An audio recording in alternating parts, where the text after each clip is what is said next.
Alright, this is Travis. I'm here with Zach and Johnny. We just finished listening to the new Tenacious D album, Rise of the Fenix. And, so, first off, I guess, what do you think about this CD so far? Well, as I've told you, there's the first thing that you notice when you look at the album. There is a giant warning sign that apparently is originally supposed to cover what is a giant dick and balls for the Fenix. Now, there's a giant dick and balls on the cover in the shape of a phoenix. That's hilarious. Classic Tenacious D humor. But I'm the kind of guy who really likes to look at your album cover. I really like to sit around and just stare at the album cover and just be like, wow, man, there's some cool... Exactly, I'm staring at a dick. There's some intense veins here. Yeah, like, wow, there's a... Yeah, look there's how shiny them balls are. Yeah, there's a fucking vein right there. Look at that, look at this. But look on the back. How sturdy the head is. Like, He's got... That's either a phoenix tail or fire coming out of his ass. I especially like the shaft. Yeah, the shaft over here. Shaft! But we got, you know, on the inside of the artwork, we got some cool planets and stuff. Damn you know? right. Spacey. So yeah, like, what did you really think? Like, you know? At first it was a little hard to listen to it because a lot of the tracks sound like they are B-sides from Pick of Destiny. Yeah, it very much has a Pick of Destiny sound. And then especially the first track. The gems on the track, or the gems on the album came on, like Senorita and The Roadie and what was it, Hollywood Jack and The Rage Cage. Yeah, those are badass songs. Yeah, I think as soon as the album begins, you get Rise of the Fenix, and that's the most epic song on here. It's almost as epic as what's that last track on Pick of Destiny, where they're playing against the devil. The final showdown? Yeah, the final showdown. Like, it's as epic as that, or it's as epic as Kickapoo. Like, I wish Tenacious D would do like a concept album or a full-on rock opera. You know, I really loved their first album. I loved the second album. But Pick of Destiny, the CD, sort of sounds like the soundtrack to the rock opera movie. And, you know, this album it feels like a Tenacious D album to me.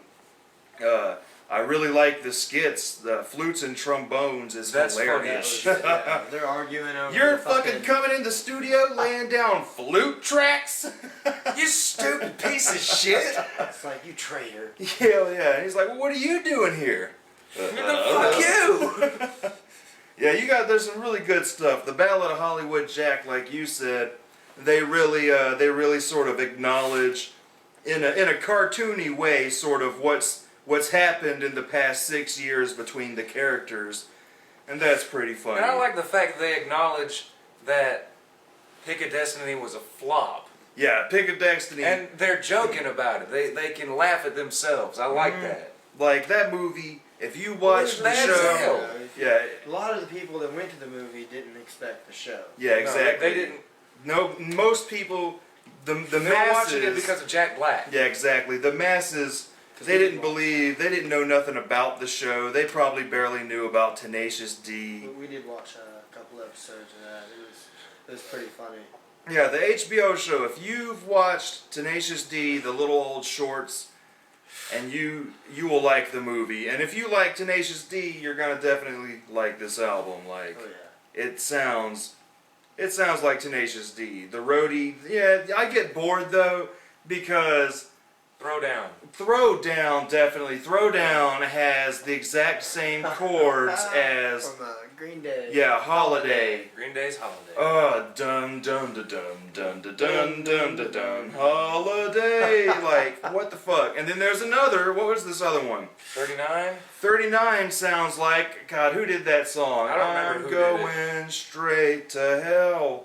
And then, what was this other one? There was another one. Was it The Roadie? That sounds like Turn the page. Turn the fucking Yes, page. Fucking sounds just like some turn the page shit. Now, like, if Couldn't they're get out of my doing... head listening to it the whole way through. That's all you're thinking about, Yeah, like, is I'm it's waiting for him reminding to me go- of this. I'm waiting for him to just go, here I am. But that's probably their point. Yeah, like, if they're doing it as an homage, Yeah, I'm down that's with one that.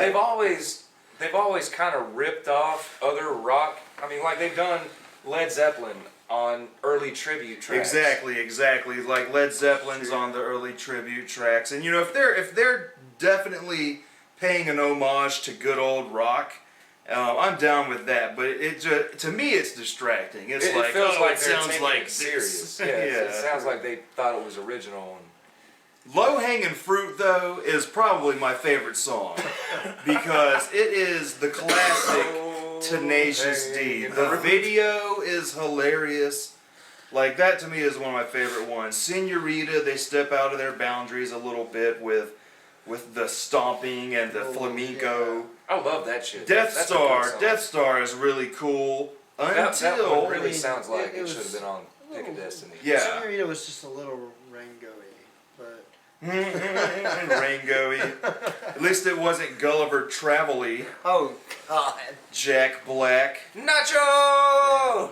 I've said it before. Like, I'll say I'm it not a again. big Jack Black fan away from Tenacious D. Like, this is where I get my Jack Black. His movies are shitty. He's good in the ones where he dies in. I'll say yeah, he Like Mars Attacks. what was the Jackal? Would you do that? Wasn't he in I Know What You Did Last Summer too? Yeah. What was it? I know a what cable you. guy. He was a cable guy. Yeah. If he's the side guy, he totally works. If he's the starry Like guy, his part in Orange County. That was fucking great. like if he's a side if guy, if he's the main guy, he tries to steal the show too much. yeah, like if you. Like, he overacts his parts. Stay away from shit like Shallow Hal and School of Rock. See, School of Rock is just the Tenacious D movie without Kyle Gass. Like, they Yeah. replaced Kyle Gass with a handful of kids. Like, that's what that movie is. But yeah, like, if you like Tenacious D, buy this fucking album. You got anything else to really say? I mean, other than Jack Black, and I'm serious now, stop making movies. I really just have to say pretty much everything you just said. I mean, this really what I have to admire about it all in all is the first track brings you directly into what they were doing. Yeah, it before. starts to sound like The Who. It's pretty freaking epic. It's like... The first track lets you know this shit is going to rock your fucking ears Dave out. Grohl is back. All the That was musicians cool too. are He's back. drumming on this shit. The first track really reminded me of something off of The Who's Quadrophenia. Yeah. It's Just how epic it is, how it builds up to this one thing, and not one measure sounds the same. Yeah, it goes Yeah, several it does places. change up a lot. It does Several change up a places lot. it goes. Rock is Dead. Now, That's just a basic little... yeah, like that was a Marilyn Manson song when I was a kid. And then what was that? I like that they fucked our ass. Yeah, they fucked our asses. That's a good one if it was longer. Yeah, they got a couple really short tracks on here that are about a minute The and a half. 80s song, though. Yeah, I what is love it? To that Be shit. the Best. Their little montage, flash dance It's a kind of perfect song. little montage song. That's some pretty good stuff. This album, Tenacious D is the kind of band that you only really listen to them to let your friends hear them for the first time. You know, I can't be listening to them all the time. You know, and it helps to not make it ever get played out or boring. I still play Out Fucker Gently. Yeah, that's old school. That's a classic. good album. The self-titled Tenacious D album will still remain my favorite. Yeah. I mean, because that was them when they didn't know what they were doing. They were just like, well, we got a recording contract. Yeah, that was a good CD because, like, it was all the songs you remember from the show, but they were souped up. And there They were had more. there was a couple more songs, and then they had skits that were sort of them characters interacting with each other. Didn't you want Cock to say something about push-ups. 39? Yeah, being the Straight to Hell song. Yeah, I mean, I thought we were going to go a little bit more into that. I mean, I thought perhaps that was a little more disappointing. I thought you didn't like that song. Oh, what, 39? Yeah. It's whatever, really. Yeah, 39, the only reason I don't really like 39 is just because the lyrics are just It's mostly just, you know, I it's like easy. how he's singing it. You know, yeah, I like how he sings it, but the lyrics very are different. just, it's just a song about sex with old people, you know? Sex with a hooker. He's singing about wanting a 39-year-old hooker. I don't know, I feel like Throwdown could have just not been there. Yeah, Throwdown is just... Throwdown was not Tenacious D, there. you need to do a rock opera. That's what needs to happen. Yes, that needs to be the next step. That Big ass concept album. I'm talking about flutes and trombones, theremins. I mean, dude, Tenacious D. bring back the Sasquatch, man. Yeah, bring us a fucking rock Bring us opera. something. Bring us It's something time. nostalgic to them. You've given us 3 CDs in what? The past, God, how many years has it been? Like 12? 11 years? It's time for a rock opera. It's been 11 years. 11 3 years. CDs in 11 years. Wow. Definitely But they really, time. the first time I ever remember seeing them was in Biodome. Does anybody have any final words on here? Well, There's not a whole lot to be said when it comes to Tenacious D. They kind of speak for themselves. For the most part. if you're buying this album, you know what you're getting yourself into if you like Tenacious D. If you don't, it might not speak to you. Yeah, pretty much. Like, you gotta just get over the toilet humor There's and an all audience that. for this. Yeah. Yeah, there is. You know, and They've made it apparent they're going to do this forever. yeah, this sounds like Tenacious D. There's not too much jumping out of their comfort zones. They move out there a little bit, but it's Tenacious D. I'll cut myself with a rusty razor. I'll be dead before I try. I won't do it, but I'll think about it. I'll just go to my room and cry. I'll be dead